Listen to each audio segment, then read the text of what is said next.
Assalamualaikum warahmatullahi wabarakatuh. Alhamdulillah, puji syukur hadirat Allah Subhanahu wa Ta'ala, saya dapat menyelesaikan pembuatan video tentang materi penginderaan jauh atau remote sensing. Jadi, siswa-siswi sekalian, pada materi ini kita akan membahas tentang definisi penginderaan jauh, kemudian kita akan membahas tentang komponen atau unsur-unsur penginderaan jauh itu sendiri, beserta fungsi dan manfaat penginderaan jauh dalam berbagai bidang. Nah, berikut ini adalah definisi dari penginderaan jauh menurut beberapa ahli. Jadi, ada Nielsen dan Kiefer, kemudian Lindgren dan Campbell. Tapi kita dapat simpulkan bahwa penginderaan jauh ini adalah cabang ilmu atau seni yang digunakan untuk mengidentifikasi suatu objek tanpa kontak langsung dengan objek tersebut. Nah, kemudian hasil akhir dari sebuah penginderaan jauh atau kegiatan penginderaan jauh ini adalah satu buah foto udara, yaitu citra penginderaan jauh. Jadi kita kasih nama citra penginderaan jauh. Berikut ini adalah komponen-komponen atau unsur dalam penginderaan jauh. Jadi ada sumber tenaga, kemudian ada target, ada sensor, ada wahana, kemudian ada penerima data, kemudian ada pengguna data atau user. Nah, di sini dijelaskan bahwa sumber tenaga itu dia bersifat pasif, itu sumber tenaga matahari, kemudian sumber tenaga aktif yaitu tenaga buatan gitu ya. Nah, fungsi sumber tenaga ini untuk menyinari objek agar hasil perekaman foto udara itu terlihat bagus sesuai dengan kualitas yang diinginkan. Selain itu ada atmosfer. Atmosfer ini bisa digunakan sebagai penyerap, kemudian pemantul, dan melewatkan radiasi elektromagnetik. Jadi, atmosfer ini merupakan lapisan udara yang merupakan komponen penting dari penginderaan jauh. Kemudian ada interaksi antar sumber tenaga dan objek. Jadi, bagaimana interaksi antar sumber tenaga dan objek? Tentunya, interaksi sumber tenaga dan objek ini melalui bagaimana kemampuan sumber tenaga untuk memberikan kualitas atau hasil yang bagus dalam penyiraran kepada objek, karena kita perlukan sekali sumber tenaga sebagai komponen yang paling utama setelah atmosfer.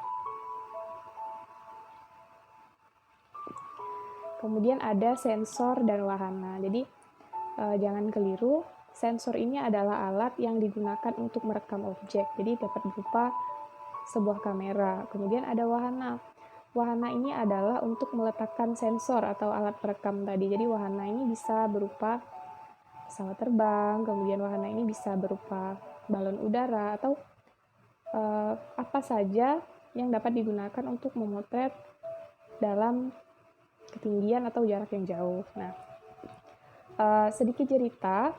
Jadi pada masa lalu, orang itu menggunakan teknologi penginderaan jauh membutuhkan biaya yang relatif lebih mahal dibandingkan dengan sekarang. Karena mereka membutuhkan wahana itu ya untuk meletakkan sensor. Jadi mereka harus menyewa dulu pesawat terbang dan lain-lain.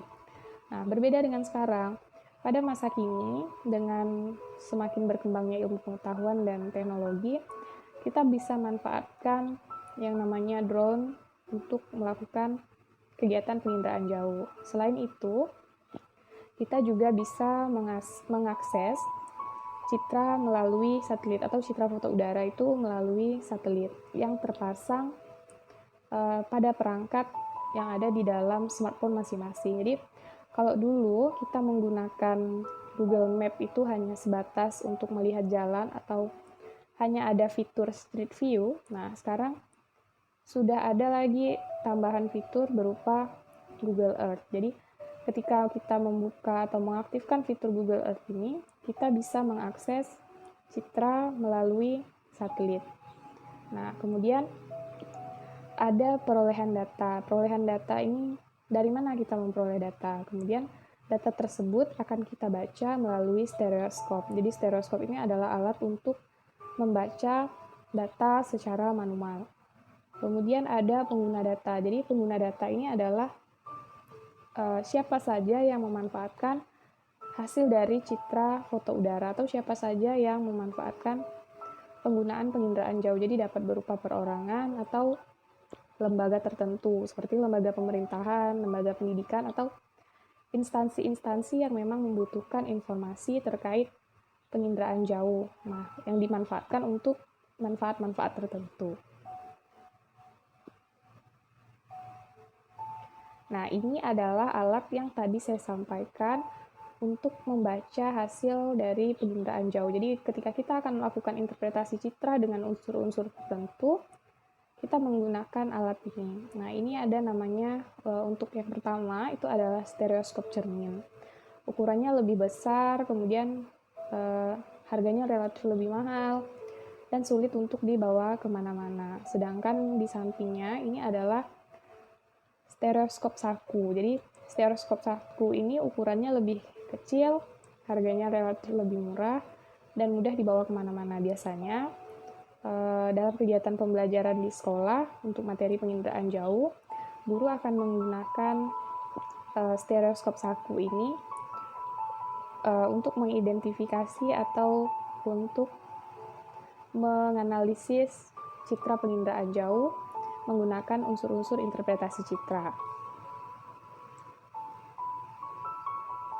Nah, berikut ini adalah contoh penampakan citra foto udara. Jadi saya katakan bahwa hasil akhir dari penginderaan jauh atau hasil akhir dari remote sensing ini adalah sebuah citra foto udara. Nah, ini adalah contoh citra foto udara. Jadi kalau siswa-siswi ingin praktek, kita tidak perlu menyewa pesawat terbang untuk melakukan kegiatan penginderaan jauh, tapi kita gunakan citra satelit yang dapat kita akses melalui smartphone kita masing-masing. Jadi, ketika kita menggunakan ponsel Android, kita terpasang dengan aplikasi Google Map, kemudian kita silahkan aktifkan fitur Google Earth, dan kita akan melihat kenampakan objek secara real, seperti yang ada di nyata gitu ya, tampak nyata, dan itu kita bisa lihat secara langsung 3 dimensi atau 2 dimensi melalui Google Earth tadi. Dan kita juga dapat menginstalnya sendiri gitu ya,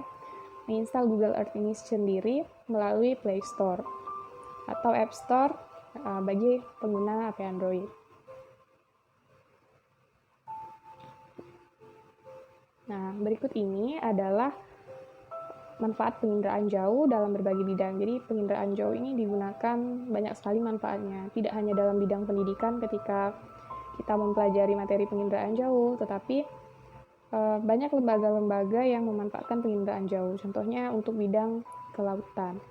Bidang kelautan ini biasa kita kenal dengan oceanografi. Jadi untuk mengamati sifat fisis air laut, kemudian pengamatan pasang surut air laut, pengamatan gelombang air laut, kemudian kita juga bisa melakukan pemetaan perubahan garis pantai, abrasi, dan sedimentasi. Kemudian dalam bidang hidrologi, jadi bedanya kalau hidrologi ini dia tentang perairan darat, jadi bagaimana daerah aliran sungai, bagaimana konservasi sungai, dan pemetaan sungai dan studi sedimentasi sungai. Kemudian kecenderungan pola aliran sungai pada daerah kita ini seperti apa, jadi kita bisa manfaatkan teknologi penginderaan jauh. Kemudian dalam bidang meteorologi dan klimatologi, jadi kita bisa memantau analisis cuaca dengan menentukan daerah tekanan rendah, kemudian ke daerah yang bertekanan tinggi, atau di mana daerah yang memiliki potensi curah hujan yang tinggi, kemudian di mana yang pernah terjadi badai siklon. Nah, kemudian ada dalam bidang kehutanan, yaitu kita bisa manfaatkan untuk pemetaan daerah yang sudah banyak diambil kayunya atau kawasan yang pernah terjadi kebakaran atau sejenis. Nah, ini adalah definisi, kemudian komponen, kemudian manfaat tentang penginderaan jauh dalam berbagai bidang. Semoga apa yang saya sampaikan dapat bermanfaat bagi siswa-siswi sekalian. Apabila siswa-siswi sekalian membutuhkan referensi-referensi lain, silahkan browsing atau mencari buku-buku tertentu yang menjelaskan tentang penginderaan jauh ini lebih dalam. Mungkin itu saja. Assalamualaikum warahmatullahi wabarakatuh.